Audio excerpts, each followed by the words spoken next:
सूर्य देव वैसे तो हर महीने राशि बदलते हैं और इनके इस राशि परिवर्तन को संक्रांति कहा जाता है। लेकिन इस जनवरी के महीने में 14 जनवरी के दिन सूर्य देव अपने पुत्र शनि के राशि में प्रवेश करने वाले हैं, यानी मकर राशि में। और इस दिन को मकर संक्रांति कहा गया है, जो बहुत महत्वपूर्ण होता है हमारे हिंदू धर्म में। दान पुण्य के लिए आध्यात्मिक तौर पर भी इस दिन का बहुत अधिक महत्व होता है। तो आज की इस वीडियो में मैं बात करने वाली हूं सूर्य के राशि परिवर्तन के प्रभाव के बारे में, कि कुंभ राशि के लोगों के ऊपर अपने पिता के आपके घर में प्रवेश करने का प्रभाव क्या होगा। जय माता दी दोस्तों, आप सभी का स्वागत है हमारे YouTube चैनल अमृता एस्ट्रो में। आगे बढ़ने से पहले छोटा सा निवेदन है, चैनल पर आप पहली बार आए हैं और अभी तक चैनल को सब्सक्राइब नहीं किया है तो चैनल को सब्सक्राइब कर सकते हैं। और साथ में अगर आप अपनी कुंडली दिखाना चाहते हैं तो स्क्रीन पर आपको नंबर मिल जाएगा। तो देखिए, शनि के सूर्य के गोचर की यहाँ बात चल रही है। हर एक महीने में यानी 30 दिन का एक राशि में इनका रहना होता है। एक राशि में 30 दिन तक रहते हैं, उसके बाद राशि बदल लेते हैं।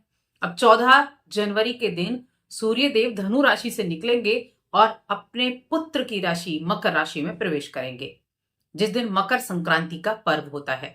और दोनों में शत्रुता है, इन पिता पुत्र में दोनों में शत्रुता है। तो यानी एक तरह से अपने पुत्र के घर तो जा ही रहे हैं, साथ में अपने शत्रु के घर भी जा रहे हैं। तो क्या शत्रु के घर जाने पर आपको रिजल्ट मिलेगा या नहीं?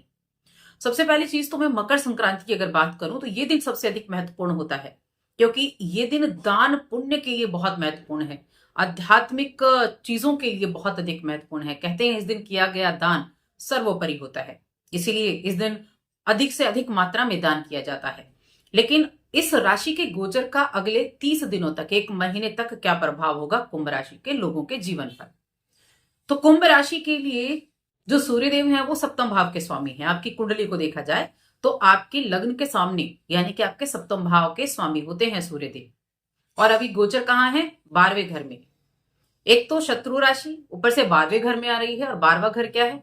12वां घर है खर्चे का, विदेश का, मोक्ष का, हॉस्पिटल का, बीमारी का, इन सभी का भाव होता है। और 12वें घर में जब भी कोई ग्रह बैठेगा तो उसकी एक जो सीधी दृष्टि है वो छठे घर पर जाती है, जो रोग और पूर्ण की होती है। तो क्या चीजें अच्छी होंगी या किन चीजों में सावधानी रखनी है और क्या उपाय आप कर सकते हैं?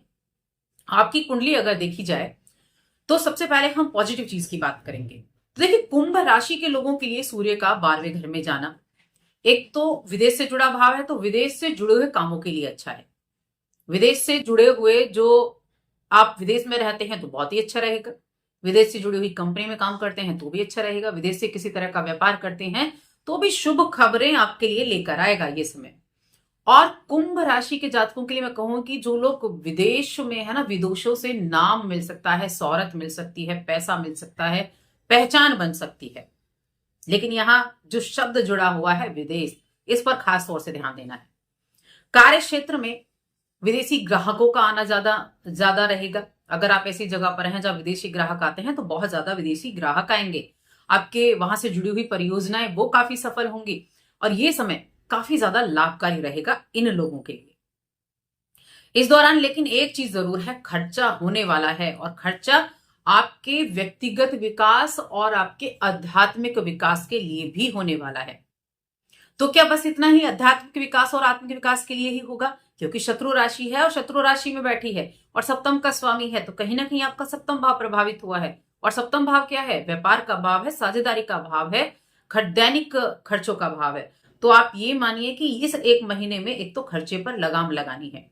दैनिक खर्चे ज्यादा होंगे कि पैसे जोड़े, सोचा कुछ और है कि इनको कहीं और खर्च करना है और खर्च कहीं और हो गए, ऐसी स्थितियां बनेंगी। व्यापार में ध्यान रखना है, कोई मोटा इन्वेस्टमेंट नहीं करना है, इस चीज का ध्यान रखना है, क्योंकि यहां आपको उतार चढ़ाव देखने को मिलेंगे। और अगर सूर्य की पोजीशन आपकी कुंडली में अच्छी है तब भी कहीं ना कहीं मिलेंगे, क्योंकि है तो शत्रु राशि। लेकिन अगर उच्च के होंगे तब उन कमियों में उन चीजों में आपको कमी देखने को मिल सकती है। तो रिश्तों में भी उतार चढ़ाव, जो वैवाहिक जीवन है वहां भी उतार चढ़ाव देखने को मिलेंगे इस समय अवधि में। तो थोड़ा ध्यान रखना है रिश्तों को लेकर भी। जीवन साथी के साथ बहसबाजी करने से बचना है, अपनी ईगो को शांत रखना है, क्योंकि सिंह राशि खुद ईगो वाली है और शनि की राशि कुंभ राशि खुद ईगो वाली है। तो थोड़ा सा संयम से पेश आना है अपने जीवन साथी के साथ।